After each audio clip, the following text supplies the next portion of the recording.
Ugh. Do you have some meds?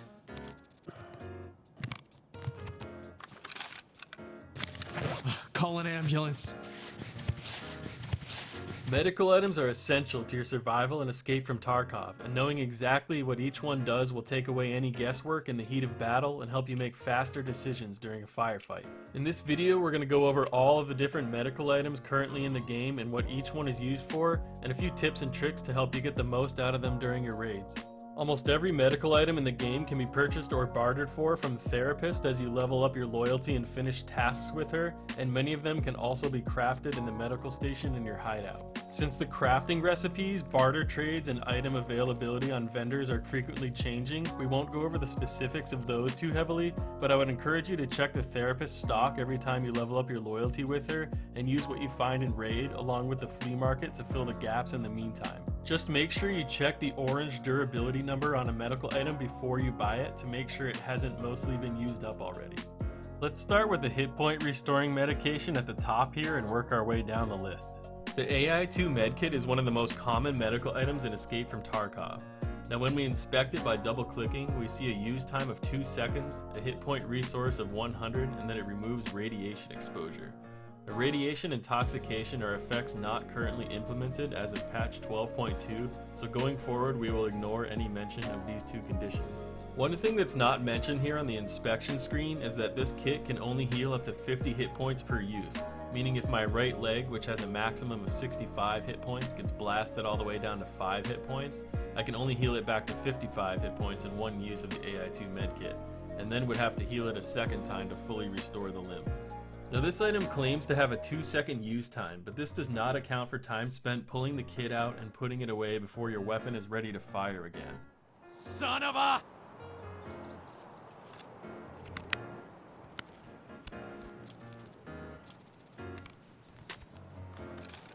That's more like it. 6.7 seconds between the time I press the hotkey to heal and when my gun is returned to a firing position.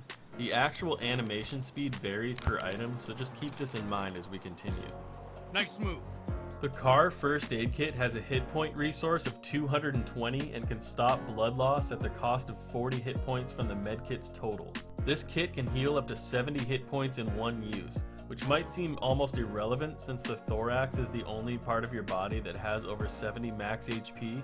But what this really means is, if you have a body part that has both a bleed and is missing health, using this kit on that body part will cure the bleed at the cost of 40 hit points to the kit, and then heal that same area for up to an additional 30 hit points in one use. These kits are very cheap even from the flea market if you can't yet purchase them from therapists, and are something I'd highly recommend for newer players and for budget loadouts. Next we have the Silua First Aid Kit, which has a hit point resource of 400 and can stop bleeds at the cost of only 30 HP rather than 40, making it a pretty solid upgrade to the car First Aid Kit once you can afford to start running these instead. The Silua can heal for up to 85 hit points at a time, which means a bleeding body part missing as much as 55 health can be fully restored in one use. The IFAC Personal Tactical First Aid Kit has a hit point resource of 300 and, like the Silua, can stop bleeding at the cost of 30 HP. This kit can heal up to 70 HP in one use, so it not only has 100 fewer max HP resource than the Silua,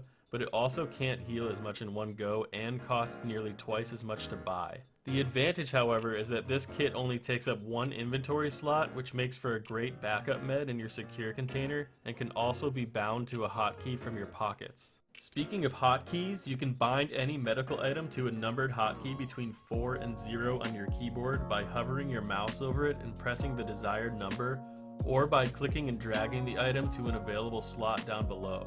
Note this can only be done if the item is either in one of your 4 pocket slots or in an equipped chest rig. This can also be done with hand grenades for an alternate underhanded throw. The Grizzly First Aid Kit is a 4-slot item that has a massive hit point resource of 1,800, removes bleeds at the cost of 30 HP, and can also restore fractured limbs at the cost of 50 HP. A fracture in Escape from Tarkov has a chance to happen anytime on an arm or a leg when getting shot. Legs can also become fractured when falling from great heights. A fractured leg will drop your walk speed by about half and make you unable to run until it's fixed, and fractured arms will make them shake, greatly impacting your ability to aim. An untreated fracture will also cause the pain effect after a while, which will make your vision blurry, so you'll want to fix it as soon as possible. The use time on the Grizzly is pretty long and it's a fairly expensive kit, but it can be nice to carry around in your secure container as a backup med and would also negate the need to bring splints with you. Speaking of fractures, the immobilizing splint is a fairly straightforward item that fixes a fracture and will be consumed in one use. These are quite cheap and plentiful in the world of Tarkov. The red colored immobilizing splint, or alu splint as it's called in game, also restores fractures but has 5 uses. They aren't terribly expensive either compared to the basic splint, so I'd highly recommend carrying one of these with you into longer raids once you can afford to do so. The aseptic bandage is a pretty straightforward one-slot item that will restore 1 bleed before it is consumed, and the army bandage will do the same thing in the same amount of time, but has 2 charges, making it a slight upgrade. These are actually pretty handy, especially for newer players, as they have a faster use animation than any of the medkits, and using these cheap bandages to restore bleeds will save the HP resource on the smaller medkits such as the CAR or IFAC from getting used up too quickly. Moving on to the many pain relievers of Tarkov, the Analgin painkiller is the best place to start if you're new to the game or on a budget. These remove pain for 170 seconds per use and have 4 charges before they are fully consumed, giving you a total of just over 11 minutes of painkiller effect for 1 slot of inventory space. The purpose of these is to quickly allow you to move freely on a fractured or blackened leg if you do not have time to immediately fix the fracture or perform surgery, which we'll talk about in a moment. Taking a pain reliever of any kind will also stop your PMC from loudly coughing from a harsh chest or stomach wound, and will also help the shakiness of broken or blackened arms a bit. I highly recommend carrying one of these in your pockets or chest rig bound to a hotkey as I showed earlier, since these can save your life in a pinch. Keep in mind that you will lose 7 hydration per use with these, so I encourage you to think of them as more of a stopgap to get out of a hectic situation rather than relying on them too heavily. Morphine removes pain and the contusion effect and lasts for 385 seconds. You will also gain back 10 energy, but will lose 10 hydration when taking this.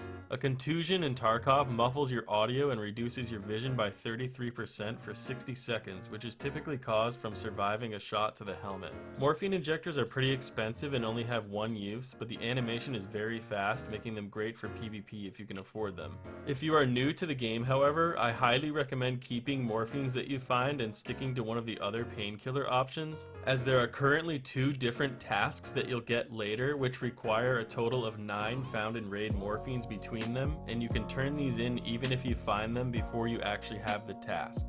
Golden Star Bomb has 10 uses and removes pain for 10 minutes.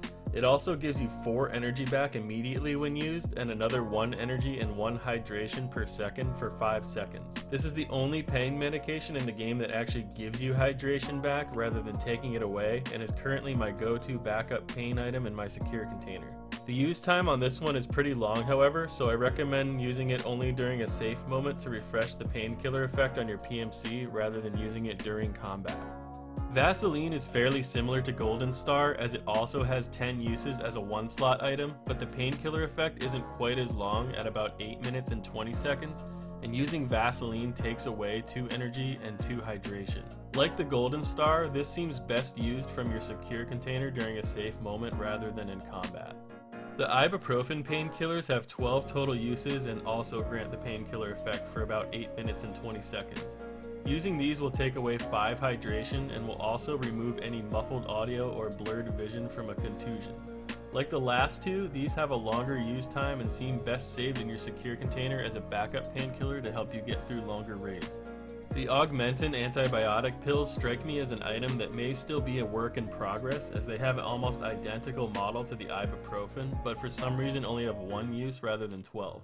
This painkiller effect lasts for just 3 minutes and 20 seconds, but hey, might as well use them if you got them.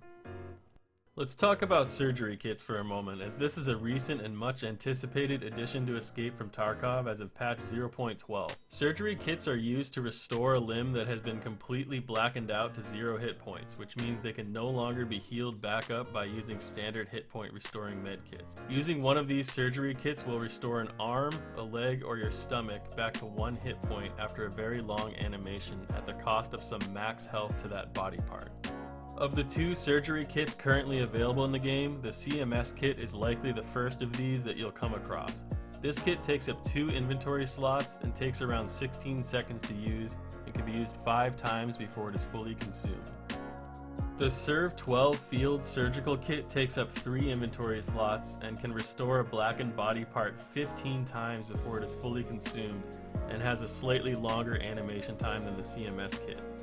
This kit can also restore a fracture, which is really nice when you have an arm or leg that is both blackened and fractured, but I wouldn't recommend using this just to restore a fracture, since the use time of either of the splints is roughly 7 times faster and far more cost effective. The one major difference between these kits that isn't listed on the item inspection screen is that the CMS kit will restore a blackened limb to between 45 and 60% of its previous max health, and the Serve 12 kit will restore back to 80 to 90%. It is possible to do surgery multiple times on the same body part within the same raid if it gets blown out again. I've actually had an arm at 8 max HP from doing surgery on it 3 times with the CMS kit. The Serve 12 kit costs about twice as much as the CMS kit and takes up an additional inventory slot, so I'd highly recommend sticking with the CMS if you have an edition of the game with a smaller secure container, and then maybe upgrading to the Serve 12 kit later once you've unlocked a larger secure container. Now for the combat stimulant injectors. All of these spawn abundantly in the medical area of the labs map, but also have a chance to spawn in medical containers or scavenger pockets and backpacks on any map. Each of these gives a quick set of buffs followed by a set of drawbacks. I feel like the odd nature of these items coupled with the decent sell price encourages players to just sell them rather than use them, but most of these are actually quite useful in the right scenario, so let's break down more specifically what they can actually do for you. The SJ1TG Labs or Pink Stim will give you 3 minutes of plus 25 to your endurance, strength, and stress resistance skills, but after a brief delay, you'll get about 2.5 minutes of energy and hydration loss. Endurance affects the amount of stamina and rate of exhaustion while running and jumping, allowing you to sprint faster to your destination, and strength increases your movement speed to help with this too, as well as increasing your jump height and distance, which may allow you to reach previously unreachable jump spots, so it's definitely a fun one to experiment with. The etg-c or Green Stim will give you 90 seconds of plus 20 to your metabolism and immunity skills, as well as 30 seconds of plus 1 energy recovery and 4.5 health regeneration. After a short delay, you'll get 20 seconds of minus 4 energy recovery and 1 minute of minus 10 to your health and endurance skills. What's really cool about this stim is that 30-second health regeneration boost, since the use time of any stim is very quick. This will passively be healing any damaged body part, allowing you to keep your gun raised during a firefight while you're still healing. The downside on this one isn't that bad either. During that 1 minute of minus 10 to your health and endurance skills, you'll be a little bit more susceptible to fractures if you take a hit, and you'll lose stamina a bit faster when running and jumping. Eating food will solve the energy loss issue. The SJ6TG Labs or Blue Stim will give you 4 minutes of plus 50 stamina and plus 2.5 stamina recovery rate, which will allow you to run much further before running out of breath. After a 2.5 minute delay, your hands will shake for 60 seconds, and a bit after that, you'll get a tunnel vision effect on your screen for about 30 seconds. This stim is pretty amazing when paired with the pink one for running to quest or loot destinations super quickly. Propadol, which is the yellow stim, will provide 245 seconds of painkiller effect and will remove contusions, similar to morphine. You'll also get plus 20 to your metabolism, health, and vitality skills, and plus 1 health regeneration, all for 5 minutes. Right around when these effects end, you'll get 1 minute of tunnel vision, 5 minutes of hand tremors, and 2 minutes of pain, though the pain can be removed by any other painkiller effect. The vitality skill improves your chances of surviving potentially lethal wound and lowers your chance of a bleed when taking enemy fire. Think of this as more of a super morphine with a small healing effect added on, but coupled with some rough drawbacks. Zagustin, which is the purple stim, removes bleeds almost instantly and prevents any new bleeds from forming for 3 minutes. You'll also get 3 minutes of plus 20 to your vitality skill. After about a minute, you'll get about another minute of hydration loss, followed by 2 minutes of hand tremors, and after that, minus 10 to your metabolism skill. A little food and drink will solve all the debuffs here other than the 2 minutes of shaky hands. Adrenaline, which is the red stim, provides 65 seconds of painkiller effect and gives plus 20 to your endurance and strength skills, as well as plus 15 to your recoil control skill, and plus 4 health regeneration for 60 seconds. Think of this as berserker mode. You'll run faster and further without getting tired and shoot more accurately even at full auto for 1 minute, but then you'll get 30 seconds of energy and hydration loss and 1 minute of minus 10 stress resistance. This is a pretty cool one, especially since the drawbacks on it aren't that bad and you can solve the energy and hydration loss with a little food and water. If you guys have any questions about any of the medical items or anything else Tarkov related, feel free to ask in the comments below, as I'm pretty active in responding on here. You can also hit me up on Discord anytime using the link in the description. I stream raids on Twitch several times a week and it's been really cool seeing more of you drop by, so I'll leave a link for that in the description as well. My parting advice to you is to carry a drink in any of your longer raids, and look for food while you're in there as well, especially now that you've seen how many of the meds reduce your hydration. Thanks for watching and good luck out there.